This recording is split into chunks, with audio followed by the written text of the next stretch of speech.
Moving on, we're going to be welcoming Chris Humphries. Chris, if you want to come on up, you're ready to go. A little round of applause for Chris. He leads the digital first engagement team at Verint.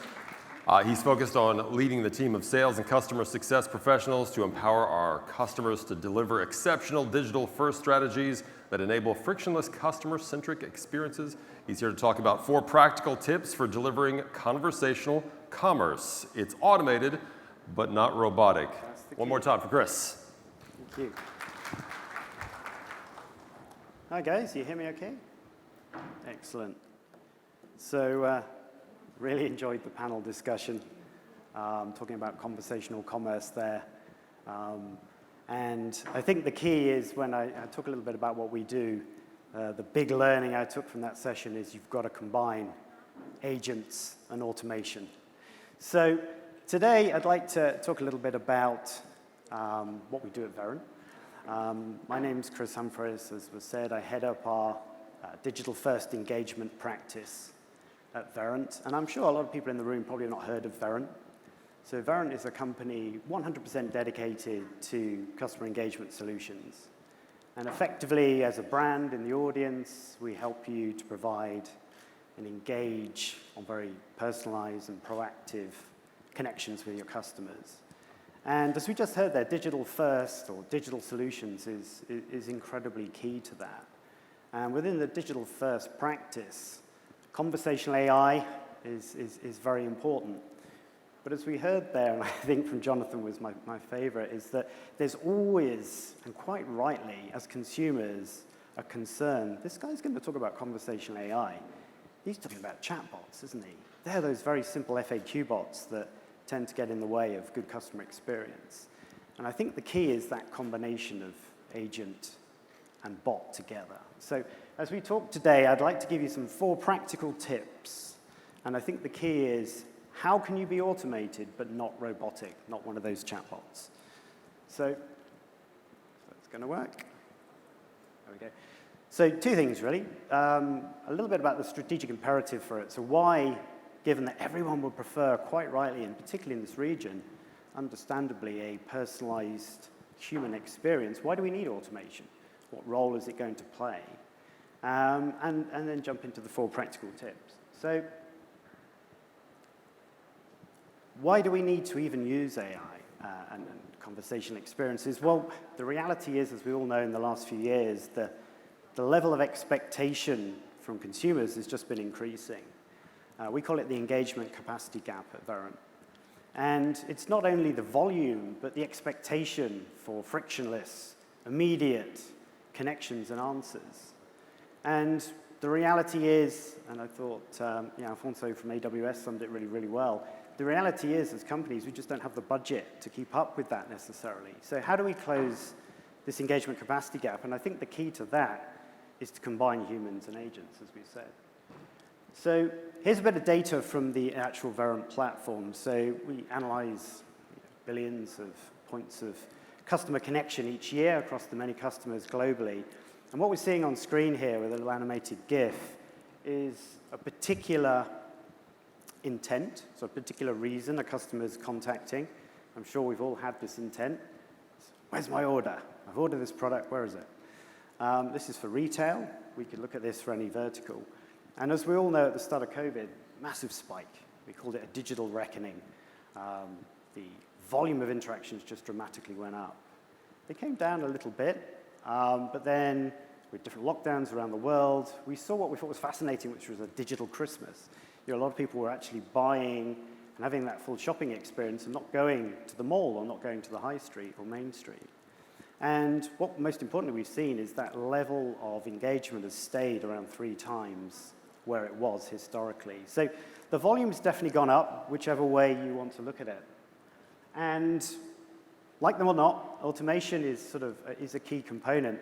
I'll let you read some of the stats from Gartner on the slide here, but and come and see us at booth 10 out there if you want to get some more data on this. But Gartner released a report literally, actually, at the end of last week, so this deck was submitted before then, but it's an interesting report that's actually looking at specifically how automation in the contact center is going to reduce the cost that you have in your agent population.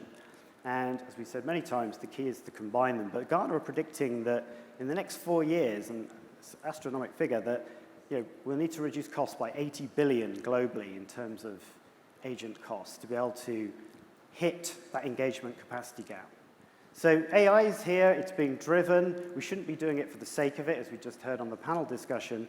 It should be as a combination to agents. So how do we do it properly? How do we do it such that the customer is actually enjoying the experience? So tip number one, and again, 15 years in sort of digital customer engagement solutions, you sort of learn a lot from your mistakes as well as your successes. I think the first thing to good conversational experiences, good conversational AI, is make it conversational. It's a kind of obvious one, but often a lot of bots are just very functional, aren't they? They're FAQs. They deliver sort of a wall of information in your face instantly. And if you're operating on a channel like WhatsApp, which is incredibly popular here in the UAE, or Twitter, which is amazingly sort of really popular in, let's say, Saudi, how do you have a contextual experience there? And the example we've got here is one that we built for Facebook. So Facebook is a customer of Verint, and this was a bot that's all around engagement. So this is a marketing use case. We're not trying to sell. It's called the Truth Teller bot with Cardi B. Those are into the rap music in the US. We're not trying to sell Cardi B concert tickets, but it was all about engagement. And it was delivered on Instagram, December, New Year's Eve, 2021. It was the first major scale automation actually on Instagram. And it delivered an astronomical 100 million conversations in under a week. So the first sort of tip, make it conversational, make it interactive, make it compelling, and the audience will use it. Do the opposite, they'll get annoyed by it and try and go around it. The second one is quite a detailed one, so please come and talk to us at the stand if you want to dig into this a little bit more. But a bit of an eye chart, this one. But what we've got on the screen here, and the second tip is all around, there are new entry points, new whole channels of engagement. This one's called Google Business Messages. There's a similar channel, as those of you into messaging might know, called Apple Business Chat. One of the uniquenesses of Google Business Messages is whether you've got an iPhone, whether you've got an Android, you can engage with business messages through a paid or organic search result on Google Chrome. So if somebody does a search on your brand, or does a search around a particular term that you've paid, if you PPC, you can have a messaging capability to engage directly out the search result. So a whole new sort of entry point. And Google have got some interesting stats, those who can't see it. I think for me, the way Google think about it is that, well, what's the moment? At that moment, what is that customer trying to do? Are they trying to buy something? Great. But are they trying to understand something? Are they trying to find their way somewhere? And then at the bottom is all the different entry points. And as I say, the two I'd get you to think about is engaging off your search spend. I'm sure as marketers, we all spend a lot of money on paid and organic search engine optimization. So engaging there. And on the left of the screen here, there's some results for, I can't put the actual experience up on screen in a public session, but I can talk to it.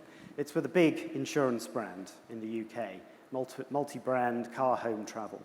And what you're seeing in terms of the two numbers, effectively, is when somebody does a search, actually a branded search, on this insurance company, because often you think, oh, I'm not sure, what was my insurance company's number or website? It's not a site you go to often. You tend to go there when you need to. They do a search, engage directly off the result, and actually 13% of people chose messaging rather than calling or going through to the website. And over 60% of them had a proper two-way conversation. Another key to automation, it's not firing messages at your customers, it's conversations. And if we go on to the next slide, yes, there's a lot of service conversations on there, which is great, because it's about providing a great entry point for your customers if they've got a question about their premium. But they also delivered quite a lot of actual digital sales through it, both through self-service or through the agent helping. The next area, and again, these are all brands I want to put up here that we all instantly know, is with the NBA. It's a global instance, so I get 10 p.m. in the UK, I get a notification on Messenger from the NBA around my favorite team. Those of you who Messenger, it's quite a rich experience compared to, say, WhatsApp, lots of carousels and imagery and videos. I can explore what's going on with my team. Now, the key here is just the engagement rates you get. Again, Verint provides customer engagement on every single channel. We're not necessarily biased towards one or the other. We do email, we do chat, we do messaging. My personal background's more messaging, but I think this is just astronomical in terms of being in digital customer engagement for quite a while, is the sort of engagement rates and open rates you get.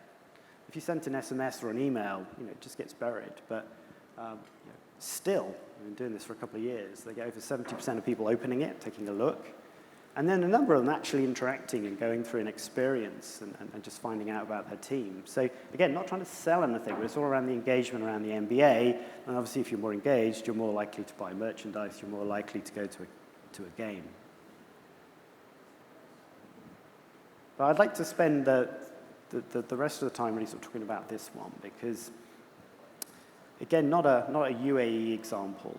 This is a Mexican budget airline, and the key here is that often people think, well, I'm a brand, and maybe my purchase value is of a certain level, or it doesn't make sense for me to try to encourage engagement with my agents and my bots. And Volaris in Mexico is really interesting because they actually compete with the buses, which I find quite amazing. So often you'll be looking at, well, it's a bus ticket or an airline ticket, and they have to be the same price. So they've got to do this in a very, very cost-competitive way. And what you're seeing on the side of the screen there is one of the experiences.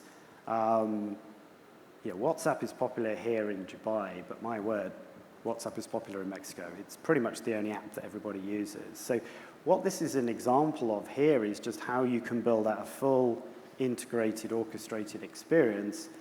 I'm showing for effect how you do it all on one app, all on one channel. But obviously, this could be done on multiple channels as well. And Volaris started like obviously a lot of brands where they had customer engagement coming from a variety of channels: voice, email, chat, messaging. And it's right for their demographic and their audience that customers tended to flock back towards using WhatsApp. So they'd started out on looking at things like flight status, or looking at information around actually buying ancillary products around your flight ticket. So adding baggage, or maybe upgrading your seat, or whatever it is. So they'd started there, but they quickly realized that they could expand with more and more intents, more and more reasons. And actually, if they keep training the bot, and this is the key going back to number one, it's got to be conversational, it's got to be engaging. Because at the end of the day, as consumers, if we don't like an automation experience, we're just going to go round it to an agent. So with all of these experiences, where there's a revenue associated with it, or indeed customer service, which is the other big area we do, we're making sure escalation to an agent is always there is key. And not just when your customer's shouting at you in text, capital letters at you. But you need to be using great NLU to really understand, well, what's the context of what that customer wants, and seamlessly almost put them through to an agent where it makes sense. But for Volaris, because they're very cost competitive, they wanted to build this out over time, very much with automation as the main focus. And as you can see here on the screen, they've pretty much gone full cycle for an airline. They've got all the different use cases there now, both across sort of awareness, thinking about a flight ticket, thinking about your future travel through to the actual consideration and purchase, actually checking in on WhatsApp, getting the boarding pass on WhatsApp, buying your drinks on board on WhatsApp, and then hopefully not, but maybe checking where your lost luggage is when you land, which is the reality of airlines these days. So yeah, I think with this one, the key I would say is that you can really build out experiences across the full cycle. And the sort of last area I definitely would leave you with is that, again, for brands that want to, you can push towards very, very high levels of automation if you do this right. If the experience that you're wanting to deliver, the customers like, it gets them to where they need to go in a frictionless way, then with Volaris, they've got to, nearly 80% of all the interactions are resolved. I should have changed the slide. I don't really like the word containment. It kind of feels as consumers you're being contained by a bot. It's not really the experience you want, is it? It's all about resolution. And customers, getting to the point where they can actually get resolution to their issues. And obviously they can measure that with the impact of what ticket sales and ancillary sales and re-engagement they're going to get. Because one of the key areas, particularly of messaging apps, as we all know, is that you can dip in. Maybe you're researching a flight purchase, next major, I don't know, real estate or car purchase. And you might not pick that up again for another 4 weeks. But you come back in and you pick up just where you left off. So customers just found that convenience of WhatsApp so good. And the automation being trained over the last 2 years, they got to such high levels of resolution rate now. But still, obviously, there are intents, even in a hyper-low budget airline that needs to compete with bus tickets, where they must hand to an agent. And that's always there as the path in the bot as well. So automation helps you to get where you need to go in terms of closing the engagement capacity gap. But it's bots plus humans every time. Combining that into one platform is key. If you want to hear about our one workforce, all channels orchestrated with contextual knowledge, automation on every channel, and case management on one platform, come and talk to us at booth 10. Thank you very much.